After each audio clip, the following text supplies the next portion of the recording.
Magandang araw po. Narito na po ang magiging lagay ng panahon ngayong araw ng Biyernes, May 31, 2024. At latest update sa low pressure area na binabantayan sa labas ng Philippine Area of Responsibility.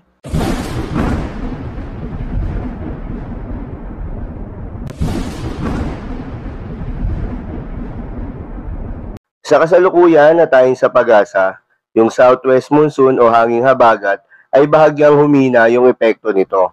At sa ngayon, yung frontal system o yung salubungan ng malamig at mainit na hangin ang nakakaapekto ngayon sa ating bansa, particular na sa may extreme northern Luzon. Kaya naman asahan yung maulap na kalangitan na may kalat-kalat na mga pagulan at pagkidlat pagkulog. Samantala, yung low pressure area sa labas ng Philippine Area of Responsibility ay lumakas na bilang isang tropical depression o mahinang bagyo. Huli itong namataan ng pag-asa sa layong 955 kilometers west of northern Luzon. Taglay ang lakas ng hangin na umaabot sa 45 kilometers per hour malapit sa gitna at pagbugso na umaabot sa 55 kilometers per hour at kumikilos sa direksyong pa-west-northwestward sa bilis na 10 kilometers per hour. Inaasahan na itong bagyo sa labas ng Philippine Area of Responsibility ay kikilos patungong China. Itong bagyong ito rin ang dahilan ng unti-unting paglayo nitong southwest monsoon dahil hinahatak nitong bagyo ang southwest monsoon.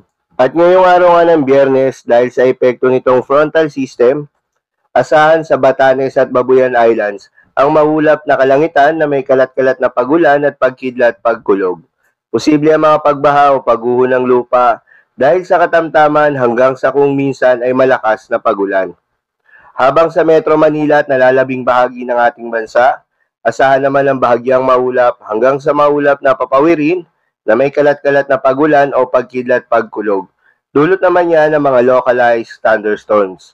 Posible rin ang mga pagbaha o pagguho ng lupa during severe thunderstorms. Dahil tagulan na, iba yung pag-iingat po sa mga kababayan natin sa mga banta ng pagbaha o pagguho ng lupa.